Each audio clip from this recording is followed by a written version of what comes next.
Era la persona más buscada en 1990, y a pesar de nunca haber tocado un arma, nunca haber forzado una puerta o haber dejado rastro digital de sus delitos, se logró infiltrar en los sistemas de las compañías más grandes del mundo. Esto lo logró porque era el rey de la ingeniería social. Se colaba en los equipos de trabajo, subía peldaños poco a poco, obtenía información privilegiada y cuando tenía suficiente, asestaba el golpe final. Por mucho, es el hacker más famoso de la historia, y sus hazañas hicieron que los libros de seguridad informática se reescribieran. En esos años, la prensa decía que se podría infiltrar en cualquier sistema de la nación, y el FBI lo tenía catalogado como el hacker más peligroso de toda la historia. También se decía en las calles que si tomaba un teléfono público y silbaba, empezaría una guerra nuclear. Hoy abrimos el expediente de Kevin David Mitnick, el fantasma digital.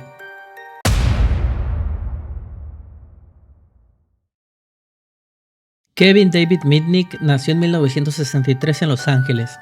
No fue un prodigio matemático, no construía computadoras desde los 8 años, era ante todo observador. Le fascinaban los sistemas organizados. A los 12 años comenzó a estudiar el sistema de transporte público de su ciudad. Descubrió que los inspectores seguían patrones repetitivos, memorizó rutas, analizó tiempos, aprendió cómo funcionaban los boletos y encontró una manera de viajar gratis durante meses. No lo hizo para enriquecerse, lo hizo para probar algo. Si entendía el sistema, podía moverse dentro de él sin ser detectado. Ese pensamiento marcaría toda su vida. Durante la adolescencia, comenzó a interesarse por algo más complejo, las redes telefónicas, las centrales que conectaban al mundo.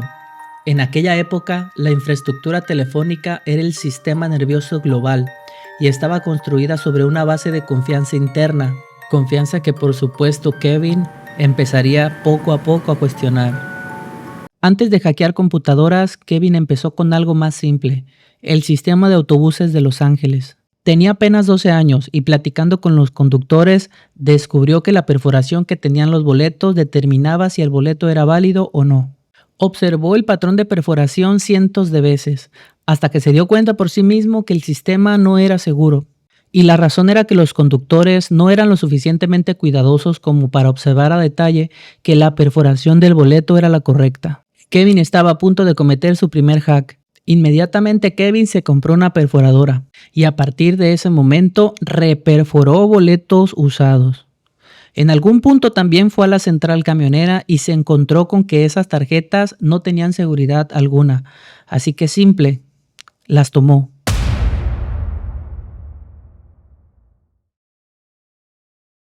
Antes del internet clandestino existía una subcultura llamada phone phreaking, personas que exploraban los sistemas telefónicos, descubrían tonos específicos capaces de manipular centrales. Con ciertas frecuencias podían redirigir llamadas internacionales, hacer conexiones gratuitas, entrar en sistemas internos. Kevin no solo aprendió esas técnicas, las perfeccionó. Pasaba horas leyendo manuales técnicos, estudiando cómo operaban las redes, pero pronto comprendió algo que lo diferenciaba del resto. La vulnerabilidad más grande no estaba en el código, estaba en las personas.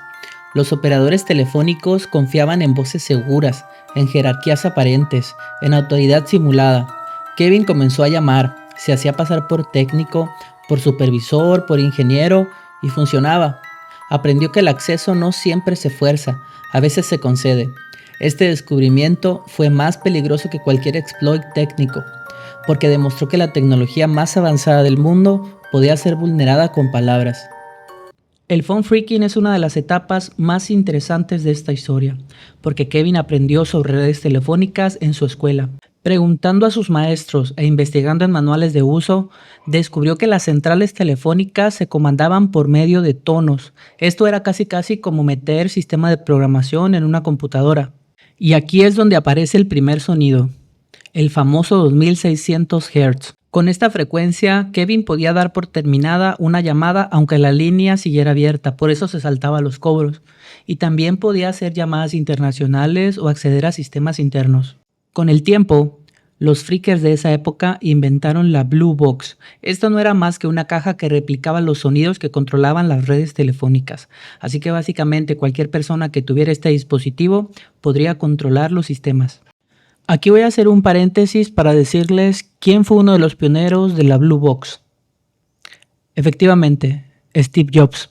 Kevin empezó a abusar de esta tecnología, pero no para tener llamadas gratis, sino más bien para descubrir hasta dónde podría llegar sin ser detectado. Eventualmente, estas infiltraciones lo llevaron a problemas legales y en 1981 fue acusado por acceder ilegalmente a los sistemas de Pacific Bell. Esta era una de las compañías telefónicas más grandes de Estados Unidos que operaba principalmente en California. Y en los años 70 y 80, si hacías una llamada, lo más probable es que estuvieras haciendo uso de alguno de sus servicios. La técnica que Mitnick utilizó para esta empresa fue la ingeniería social, su expertise, porque hizo llamadas telefónicas haciéndose pasar por un ingeniero de mantenimiento. Cuando llamaba decía que necesitaba manuales técnicos y que estos documentos eran solicitados por su supervisor. Kevin hablaba con tanta firmeza que todos creían que estaban hablando con un compañero de trabajo. Y estos documentos para los hackers es como tener un mapa secreto del funcionamiento de una empresa. Este fue uno de sus primeros enfrentamientos con la ley y definitivamente marcaron su reputación como hacker. En 1988, Kevin enfrentaría su primer arresto.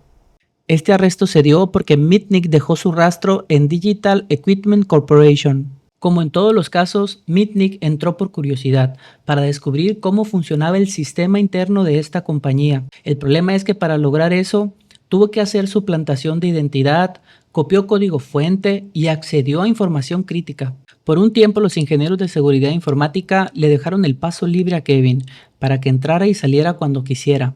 Empezaron a seguir sus pistas, rastrearon de conexión a conexión, de servidor a servidor y se dieron cuenta de que la señal venía de zonas escolares, cosa que es muy común en los hackers ya que utilizan estas redes para despistar. Poco a poco empezaron a dar con un nombre: Kevin Mitnick.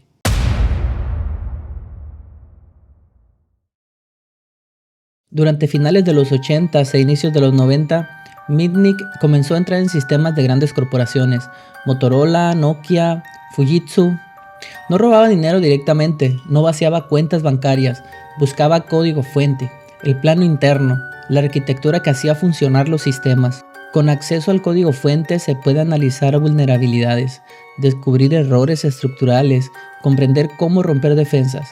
Cada intrusión aumentaba su reputación en círculos clandestinos, pero también elevaba la preocupación gubernamental. En una era donde la mayoría no entendía el Internet, la idea de un joven entrando a sistemas corporativos parecía casi de ciencia ficción. El miedo comenzó a crecer y el miedo amplifica las historias. Definitivamente cuando Mitnick entró a Motorola, Nokia y Fujitsu, se puso en el radar del FBI.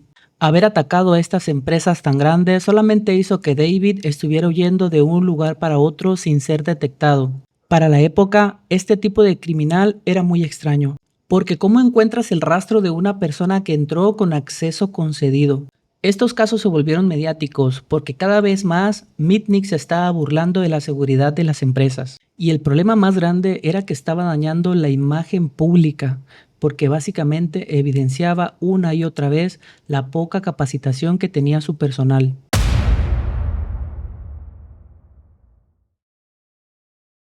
En 1994, Kevin atacó el sistema de Tsutomu Shimomura, un experto en seguridad, un investigador que entendía el mundo digital profundamente.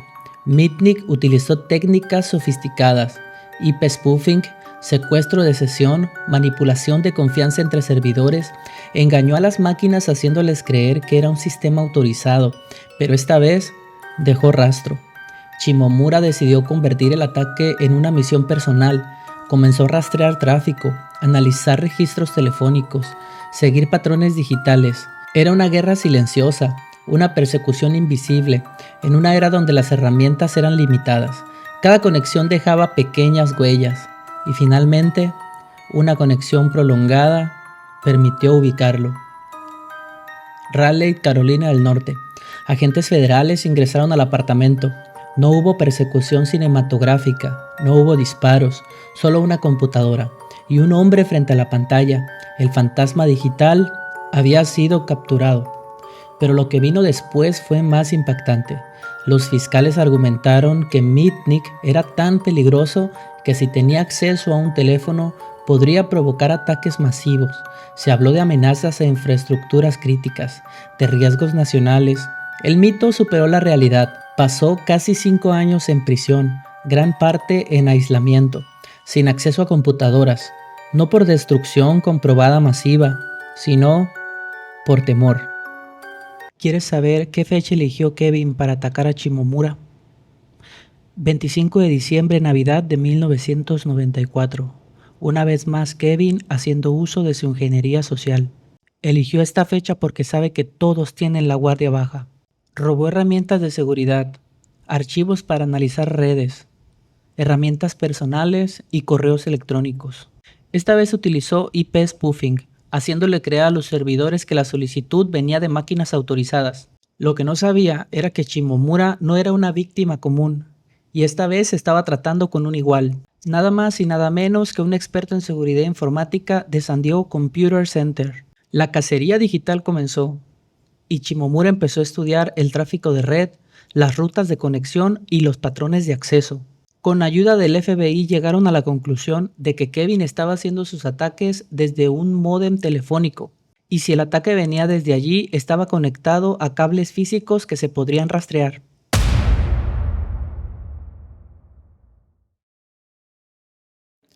En el año 2000 fue liberado. Muchos esperaban que volviera a la clandestinidad. No lo hizo. Se convirtió en consultor de seguridad. Ayudó a corporaciones a identificar vulnerabilidades humanas. El hombre que había demostrado que la confianza era el punto débil, ahora enseñaba a reforzarla. Su historia dejó una lección clara. La tecnología no es invulnerable, pero el mayor riesgo no está en el software, está en la psicología humana. Esta historia traspasó fronteras porque se hizo famosa y mediática gracias al periodista John Markov, quien trabajaba en el New York Times. Y aquí es donde la historia empieza a tomar relevancia, porque gracias a los medios, esta historia se presentó como la cacería del hacker más peligroso del mundo. La historia se volvió tan popular que inspiró un libro llamado Takedown, que años después inspiraría una película que se llama Trackdown. Por más de 20 años, Kevin ayudó a las empresas a mejorar su seguridad informática, hasta que un 16 de julio de 2023 falleciera por un cáncer de páncreas. Su muerte ha sido muy comentada en el mundo tecnológico porque es reconocido como el padre del hacking, el padre de la ingeniería social, entre otros apodos que han hecho que el mito de Kevin crezca. Si esta historia te gustó, quédate para la siguiente porque vamos a analizar el caso de D.B. Cooper, quien en 1971 subió a un avión, entregó una nota a la azafata y le dijo que tenía una bomba. Después exigió $200,000, 4 paracaídas y horas después saltó en plena tormenta. Esta persona nunca más fue vista y por eso es uno de los casos más intrigantes del FBI.